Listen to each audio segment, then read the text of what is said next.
I'm Jasmine Moradi, and you're listening to the Queens of Tech podcast, a podcast series about raising the voice of workplace champions. 60-plus questions in around 30 minutes with women, non-binary, and transgender influencers about their journey into STEM, science, technology, engineering, and mathematics. I started the Queens of Tech podcast initiative in May 2022 because I would like to retain more women, non-binary, and transgenders in the tech industry. Talent is out there, but our work environment needs to improve for all to feel safer, stay authentic, and to be valued for our contributions. My vision is to raise the workplace ecosystem for all in the tech industry by killing the imposter syndrome, stopping bad behavior, and increasing equity opportunities. Each podcast talk is built around 60-plus questions regarding upbringing, education, career path, DEIB, and future advice. My mission is to bridge the gap between schools and workplaces by getting to the heart of my guests' personal life and career journey to inspire other girls, women, non-binary, and transgenders to unleash their full potential to reach top leadership roles in the tech industry. My goal is to raise the voice of tech champions around the world and together with companies, investors, and politicians raise the challenges and opportunities around equity, inclusive diversity, and belonging in our workplaces. Enough is enough. I would like to enforce companies to build a sustainable, inclusive culture, to retain diverse talent, so we keep the workplace power equity to continue building future diverse and inclusive products. Your voice matters. In this episode, I'm very excited to welcome my guest, tech queen Jane Lovas, founder of Lovas Consulting and podcast host of Leadership Reimagined. Hi, Jane. Hi, Jasmine. How are you? I am super happy because spring is here and the weather is 22 Celsius degree here in Stockholm. So when the sun is out, I'm happy. How are you? I am doing great. We've got sunshine in today in DC after months of rain, and it was a mild winter, but we had lots of rain. So I'm glad for the spring too. And I'm very happy to have you joining us all the way from DC. This is exciting. So I'm really looking forward to today. Well, let's get it going. Hope you're ready for the Queens of Tech 60-plus questions. Let's warm up with a few fun facts about you. How would you describe your personality in 3 hashtags? Audacious, fun, and a bookworm. How would you describe your life in 3 sentences? I'm a mother of 3 amazing daughters. I got into technology when software developers were called programmers, and I love sports. I love both water and snow skiing. What kind of music stimulates and motivates you the most? Something really upbeat. I don't listen to a lot of music because I just don't like a lot of chaotic noise. But if I'm going to listen to music, I want it to be really upbeat. What is your personal motto? I'm out to create a shift in how we do business. What is your favorite book? Currently, I'm reading a series, Lin John Rao. It's a murder series that takes place in Japan in the 17th century. That's very interesting. What is your favorite podcast? My podcast, Leadership Reimagined. Mac or PC? PC. Say something interesting about you that most people don't know. When I learned to water ski, I was 7 years old and it took me like 20 times to get up and I would not quit. What is your hidden talent? I'm very right brain, left brain. So when people say something, all of a sudden I'm thinking of new ideas. If you were going to write a book about your life, what would the title be? Just say yes. Great start, Jane. Let us dig deeper. Our childhood has an effect on our adulthood. Our early experiences shape our belief about ourselves, others, and the world. Now, I want to discover your childhood. Where did you grow up? In Minnesota. What was your dream job as a child? I wanted to be a nurse, I think, like every other little girl at that time. What was your favorite subject in school? Reading. What was your least favorite subject? Social studies. What is your earliest memory of technology and the arrival of the internet? I was in college at that time, and people may not even remember this, but a friend of my brother's had a Heath kit. They started making radios. That's what they made first. And they had made an electronic calculator. Which were then your three first technology gadgets you owned? A Commodore 64, and then a PC with a 10 meg. This is a 10 meg, not a 10 gig hard drive that everybody said, why do you need that much storage? An orange and black screen. And I said to my husband at the time, I said, I wish I would have bought a color screen. And he said, but you've got a color screen. It's orange. Who was your female role model growing up and why? Florence Nightingale, because she took care of people. How do you think where you grew up and the school you went to and the generation you come from influence your education and career choice? Growing up in the late 50s and 60s, it limited my choices in that, like I said, I was going to start in nursing. And the fun part was, though, I got to be at the beginning of technology. Lovely, Jane. Now, I'm going to read two quotes. First one. How does the universe expect me to choose a career path at 16? I can't even choose what I want for dinner. Second, Abraham Lincoln said, I quote, the best way to predict your future is to create it. So, Jane, I want to know the choices behind your career path. Where and what did you study at university? Well, I started in nursing, then I went into social work, and then I went into information systems because I asked, so I want to study about computers. And they said, we have computer science or information systems. And I said, what's the difference? And he said, in computer science, you study discrete math. So I said, I'll do information systems. Now, we know that discrete math is just math with numbers, but I didn't know that, and I was too scared to ask. Who and what influenced you to get into your chosen field? Well, into computers, I took this logic test. I'd never thought I was very logical, and I did very well. And they were the ones that said, well, you might want to consider computers. I don't think I would have ever considered it on my own. Then what professional roles have you had before that led you to start your own? I was a software developer when I started, and then I became a project manager because I also have very good people skills. So I could talk to users that didn't know technology. And I found it really expanded my thoughts about what I could do. So after doing that for a number of years, I started my consulting business, and then I pivoted into coaching. So what does Lovas Consulting do? Now coaching women in technology. I'm on a mission to cause and elevate 1 million women leaders in technology. So I'm coaching and I'm writing a book and I'm doing webinars and podcasts and different things to get the message out and empower women in technology. What is your title and what is your main responsibilities? Well, I'm the owner of Lovas Consulting, and primarily I'm a coach. So I coach and I write. Then I talk a lot. And why did you start the consultancy agency? Originally, I started it because I've never been a really good employee because I like doing so many different things. So I did consulting for other companies and said, well, let me just start my own. And I loved it because I could do whatever I wanted. What does a typical workday look like for you? Right now, I spend an hour and a half every morning working on my book. And then I spend time doing marketing and then time with my clients or working on something for my clients. Like I'm getting ready to put on a webinar on leadership. I love the quote, choose a job you love and you will never have to work a day in your life. So Jade, what do you love about your role?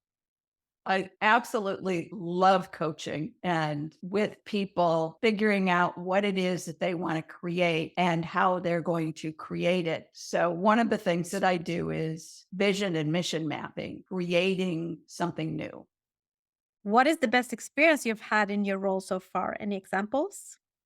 Well, we were just talking about the vision and mission mapping, and it's not totally technology related. I was working with a client, and she was all over the place in what she wanted to do. And after doing my vision and mission processing, we were able to pull it all together. And she is actually a real estate developer in an inner city area outside of Washington, D.C. And the reason that's important to her is because she wants to bring support and beauty into communities. And so once she was able to tie that all together, her business started flourishing. And what is the biggest challenge you've encountered so far, and how did you tackle it? The biggest challenge is finding clients that want to work with me that have the time, because everybody's so busy, especially those initial conversations, so they can see how beneficial it will be to them. And we're all short of time. And it's like getting that first conversation. What do you wish everybody understood about your role? That I'm here to create a safe space for women in technology to be the leaders that they know they can be. And what is the one common myth about your professional field that you want to disapprove? That it does make a real difference. There are a lot of people that put off getting coaching because I don't think it's really going to make a difference. What do you love about working in the tech industry? The opportunity to solve major problems in the world. Oprah Winfrey said, I quote, "Think like a queen. A queen is not afraid to fail. Failure is not a stepping stone to greatness." So, Jane, what have by far been your biggest achievement in your career? I have been so lucky to work with just amazing clients that are doing amazing things. What is the biggest factor that has helped you become successful? Any success habits? I continue to work on myself. And when something's not working, I keep looking at, okay, what is it that's not working? How do you measure your own performance at work? Well, I have a coach also. With success comes failure. What is your biggest failure in your career, and what did you learn from it? The first time that I went out on my own without being fully prepared and knowing the market, and I brought other people with me. What is inspiring and motivating you the most in your role and career right now? Believe it or not, the causing 1 million women leaders in technology. Let us now jump into the influence on mentors, role models, champions, and sponsors. Role models can consciously or subconsciously be a powerful force in our lives. In addition, champions can stand up and advocate for us and open up the world of possibilities. Sponsors match emerging talent with leaders and influential employees who can help us move ahead in our careers. Jane, do you have a mentor, champion, or a sponsor today? I have a mentor. I have gotten so much out of them because it's somebody that I can go to and ask questions. I don't have a champion or a sponsor. And so thank you for asking that, because I know that's something inside of an organization that's really important. And I'd never thought about it. Like, I'm a solopreneur there. I don't have somebody to championing me in my own business. And that's not to say that I couldn't find a coach that maybe does some different kind of coaching that could do that same work. So it just looking outside the box. Who is the female, non-binary, or transgender role model you look up to in your field? I have to say that I am meeting so many women that have just amazed me with what they're doing. I met a leader a number of years ago, and she just moved mountains and walked around like she so belonged. She was the first woman leader, now that I'm thinking about it, that I could say, she's going someplace. I want to go with her. History shows that it has been more common for men having mentors, champions, and sponsors in business than women. So, Jane, how important do you think it is to have a mentor, champion, and sponsor during one's career? I think it's critical. It makes things so much easier. And I wish that I had known that when I had originally started my career. Let's move on to leadership. Adina Friedman, president and CEO of Nasdaq, said, I quote, "Empowering those around you to be heard and valued makes a difference between a leader who simply instructs and one who inspires." And Shirley Samber, ex-COO of Facebook, said, I quote, "Leadership is about making others better as a result of your presence and making sure that the impact lasts in your absence." Jane, what does leadership mean to you? That's why I'm writing my book, Leading with Love, because to me, leadership is about causing the success of those around you, knowing that with the knowing and the trusting, that success is actually going to come back to you, as opposed to having to focus on my success and want others to make me successful. No, when I focus on causing their success, I look like I'm amazing, and leaders look like they're amazing. What do you then consider a good versus a bad leader? A good leader is one that really takes interest in the people they lead, whether formally or informally. And a bad leader is me, me, me, me. Who's your favorite female, non-binary, or transgender tech leader and why? The one that I really admire was a woman named Peggy. I worked for her at a couple of different companies. And if she went to a new company and called, because I was doing consulting work at that time, I was like, I'm there, because she was great to work with and she made you feel important. How would you describe yourself as a leader? A powerful leader that's really committed to empowering and being related with the people that I work with. And as a leader, what values are most important to you? Authenticity, being curious, and being clear. What leadership lessons have you learned that have formed you into the leader you are today?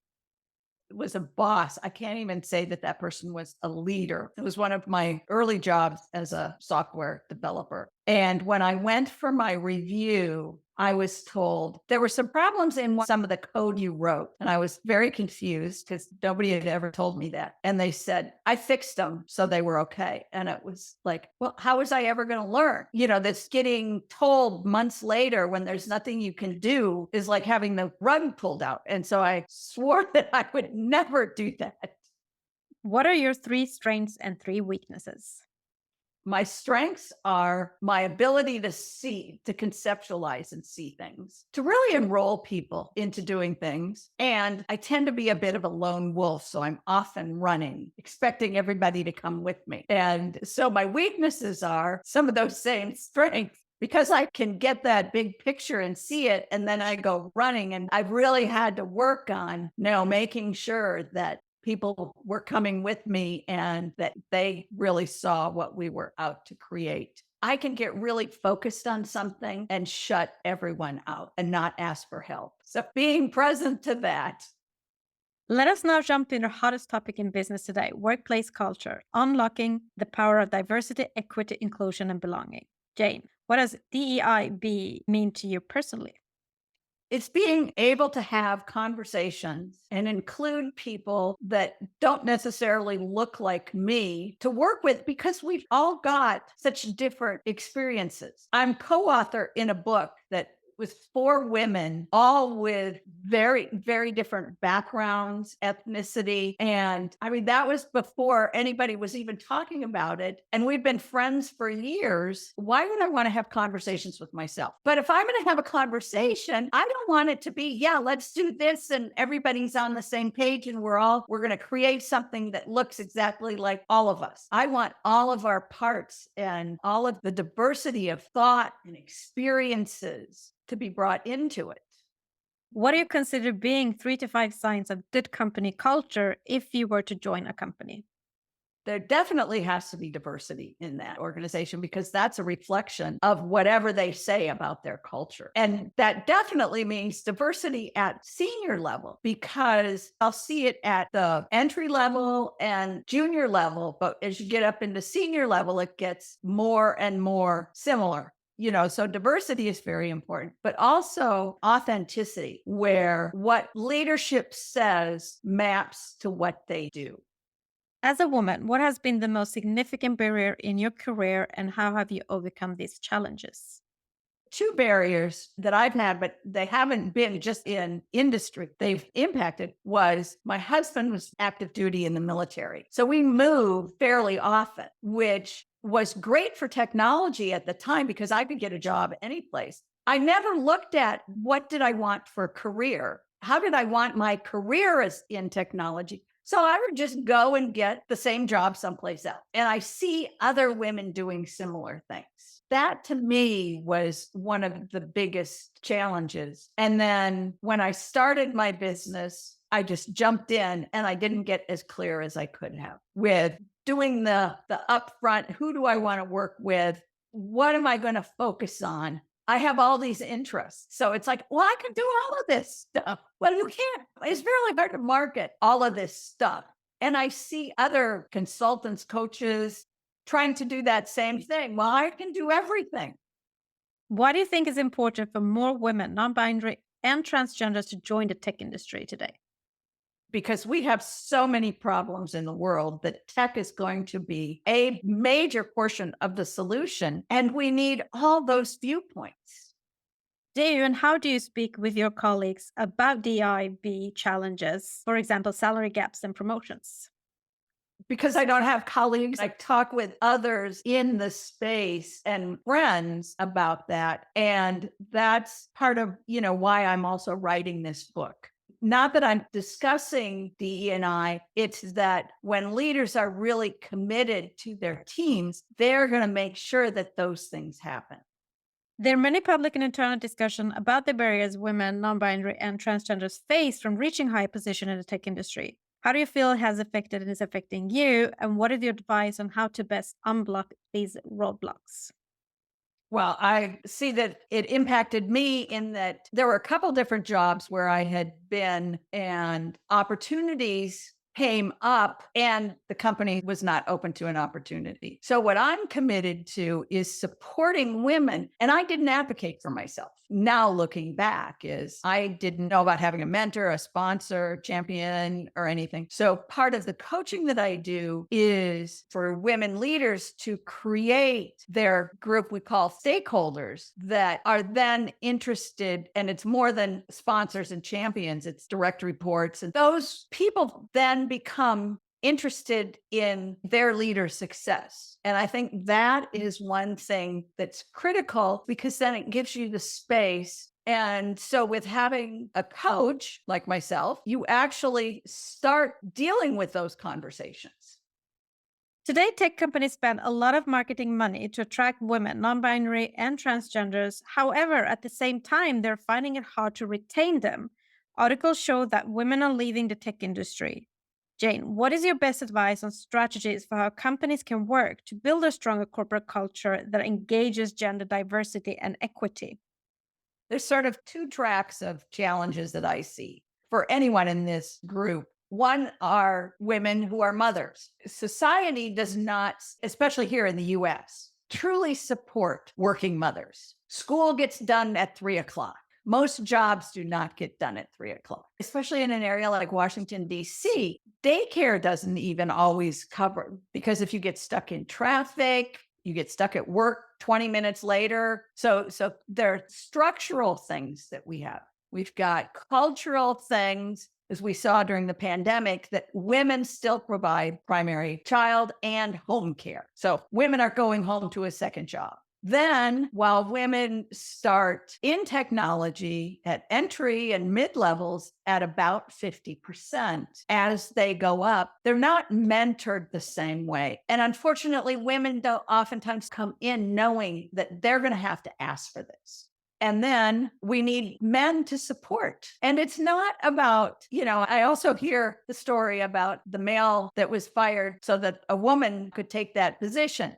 That's not going to solve the problem either. It's looking at how can we have as many blinders on in ways to support people, then opening our eyes and saying, okay, what are we still missing? If even with our blinders on, we've still got a predominantly male organization, what are we missing? We're not inviting women to the table. Or transgenders. We're not ensuring that they're included. Again, back to the women are the primary care provider, and then organizations do things at night and on the weekends where there's informal networking and socializing. So looking at, we got a whole bunch of men around here. Where's our diversity? We needed to have the diversity of thought so we can solve some of these challenges that we've got coming in the world.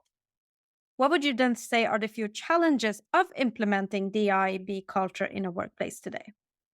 Getting to that critical point where it then just becomes what we do. Studies have been done, and when the diversity is at 30 to 35%, people begin feeling like they're a part of it. When you're the only woman at the table, it's much harder to be a part of the conversation. Why and how do you think companies would benefit from having not just women, non binary, and transgender leaders, but actually higher gender representation at C level and boardrooms with mandate?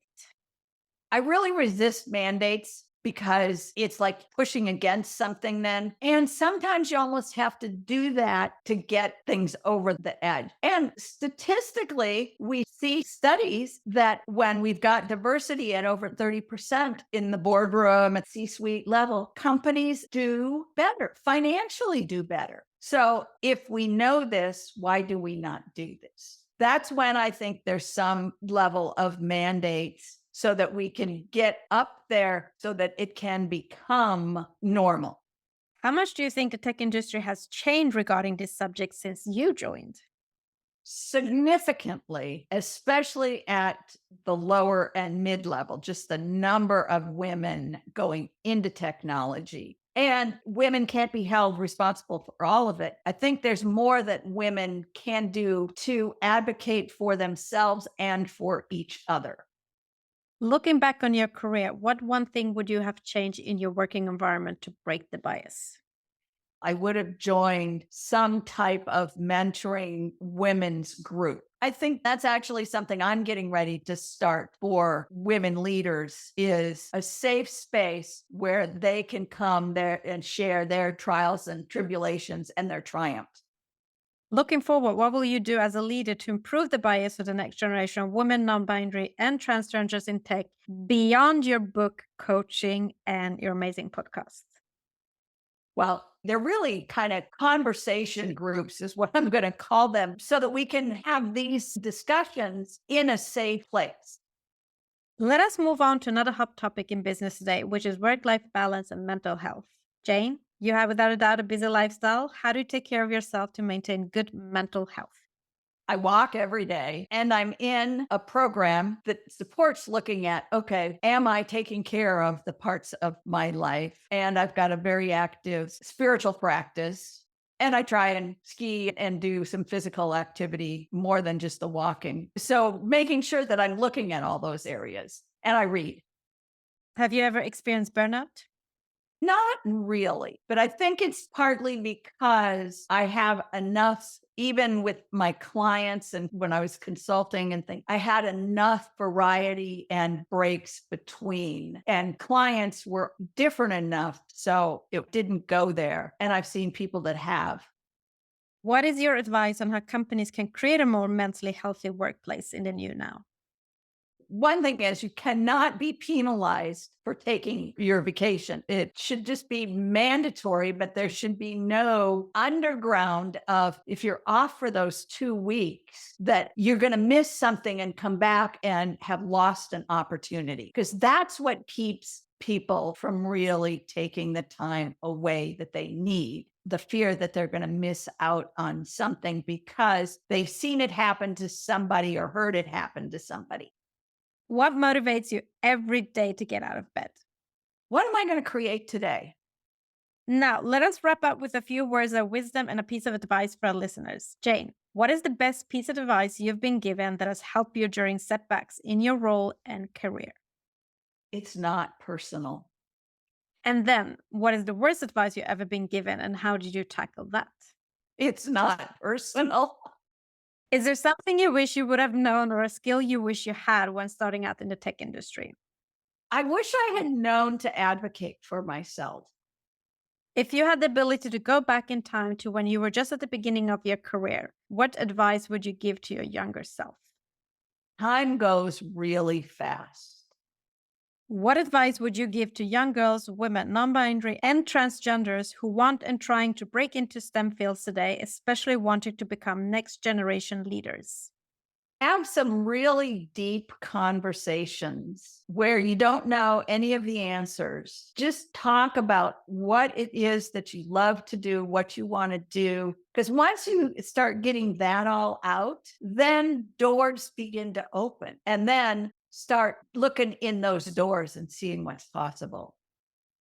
Last but not least, Jane, what is next for you in your role and career in tech? What are your career aspirations? Causing 1 million women leaders, the successful launch of my book, speaking and working with more amazing women clients. Lovely, Jane. I look forward to follow your journey. Thank you so much for being a guest on the Queens of Tech podcast. Sharing your journey will without a doubt inspire change and reshape company culture for the next generation of women, non-binary, and transgender leaders in tech industry. Thank you, Jasmine. And I think this conversation can't help but create those opportunities and those changes. Thank you for listening.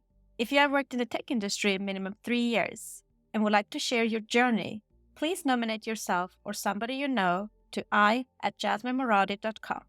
For more podcast episodes and to learn more about the Queens of Tech initiative and to support us, visit queensoftech.com.